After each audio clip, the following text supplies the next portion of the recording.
저처럼 되게 짧은 시간에 목표 점수를 달성해야 하는 상황이라면 탭스가 어떤 시험인지 먼저 정확히 이해하고 내가 딱 필요한 만큼만 전략적으로 준비하는 것이 가장 중요하다고 생각합니다.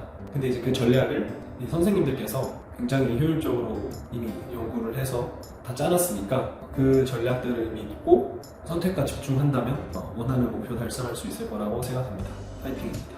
안녕하세요. 제 이름은 박진호입니다. 나이는 26살이고 현재 졸업을 앞두고 있는 대학교 4학년 학생입니다. 대학교 졸업 후에 대학원 석사 진학을 위해서 탭스를 공부하게 되었습니다. 대학원 어학 성적 커트라인이 327점만 넘으면 된다는 생각에 좀 쉽게 생각하고 그냥 인터넷 같은 시중에서 구할 수 있는 모의고사를 풀면서 준비를 했던 것 같습니다. 제가 컨설 탭스를 수강하게 된 계기는 이제 대학원 진학을 조금 급하게 결정하게 되어서 어학 성적을 준비할 수 있는 시간이 되게 짧았는데 거의 1주에서 2주 안에 탭스 그 목표 성적을 받아야 되는 상황이었어요. 그래서 모의고사를 풀면서 공부하다 보니까 생각보다 어렵고 점수가 잘 안 나오더라고요. 급한 마음에 되게 짧은 시간 안에 원하는 목표를 달성할 수 있는 방법이 뭐가 있을까 해서 막 찾아보다가 컨설 탭스를 수강하게 되었습니다. 수강 후에 가장 달라진 공부법은 컨설 탭스를 수강하기 전에 모의고사를 풀면서 공부할 때는 모든 영역에서 점수를 올려야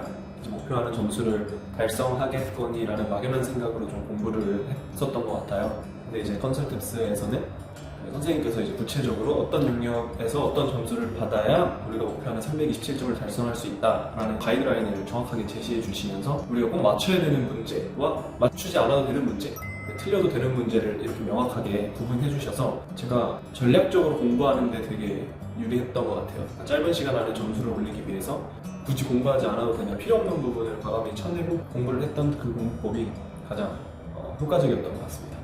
독해 영역 공부와 관련해서는요, 각 문장의 핵심 그 포인트들을 간략하게 요약하는 공부법을 주로 활용했던 것 같습니다. 각 문장의 이제 핵심들을 파악해서 지문 전체의 흐름을 좀 빠르게 파악하는 그런 연습을 주로 했고요. 또 그 문장의 핵심을 찾는 연습을 계속해서 하다 보니까 점점 그 문장의 핵심을 찾는 시간이 줄어들더라고요. 그래서 좀 더 빠르게 문장의 핵심을 찾고 그 핵심들을 통해 지문 전체의 흐름을 파악하는 그런 시간을 전체적으로 줄이는데 효과적이었던 것 같습니다. 그래서 실제로 제가 사전에 그 모의고사를 풀 때는 거의 독해 부분에서는 늘 항상 시간이 부족해서 사실 뒤쪽에 있는 문제들을 못 푸는 경우, 아예 지문조차 보지 못하는 경우가 많았는데 각 문장의 핵심을 통해서 좀 빠르게 독해하는 연습을 하다 보니까 실제 시험에서는 맨 마지막 지문까지 한번 읽어볼 수 있었던 것 같습니다. 청해 공부를 할 때는 그 청해 연습 문제를 듣고 그게 이제 잘 안 들리는 부분이 있으면 속도를 줄여서 다시 한번 듣는 방법으로 공부를 했습니다. 근데 이제 만약에 속도를 좀 느리게 하고 들었는데도 안 들렸을 때는 그 스크립트를 읽으면서 한 번 더 같이 들었거든요. 그래서 그 공부법이 어색한 수거나 어려운 문장을 좀 익숙해지는 데 도움이 됐던 것 같습니다. 이 방법으로 이제 청해를 공부하다 보니까 속도를 느리게 해도 안 들려서 이제 스크립트를 보면서 한 번 더 풀게 되면 결국 최종 그 지문을 3번 듣게 되는 게 되더라고요. 3번씩 듣다 보니까 어색했던 수거나 어려운 문장도 되게 익숙해져서 나중에 비슷한 문장이나 수거가 나왔을 때는 바로 이해할 수 있는, 들을 수 있는 그런 효과를 봤던 것 같습니다.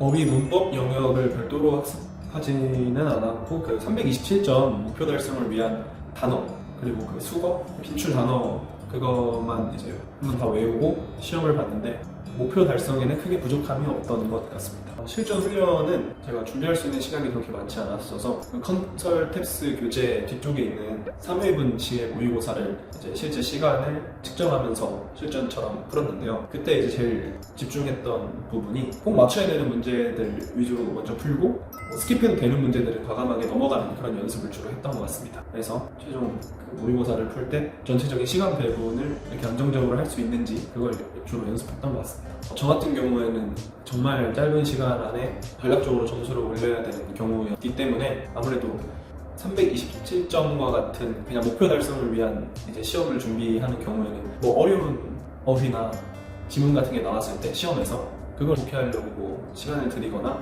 고민할 필요가 없는 것 같습니다. 저희는 어차피 327점만 달성하면 되는 거니까 어려운 지문들을 과감하게 저는 그래서 정말 빠르게 스킵했거든요. 컨설탭스 그 선생님 강의를 들어보면은 이제 어떤 유형에서 몇 문제 정도는 과감하게 스킵해도 된다라는 거를 이제 사전에 알고 있으니까 실제 시험 볼 때는 이 유형에서 이거 스킵해도 되겠다 싶은 질문을 정말 과감하게 스킵을 했습니다.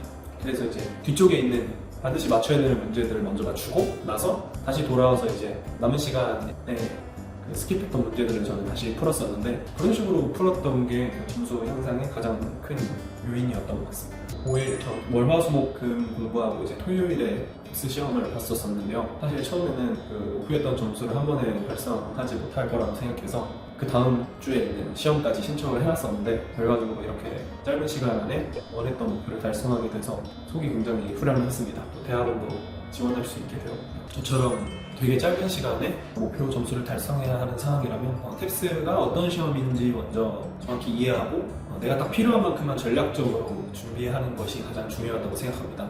근데 이제 그 전략을 이 선생님들께서 굉장히 효율적으로 이미 연구를 해서 다 짜놨으니까 그 전략들을 믿고 선택과 집중한다면 원하는 목표 달성할 수 있을 거라고 생각합니다. 파이팅입니다.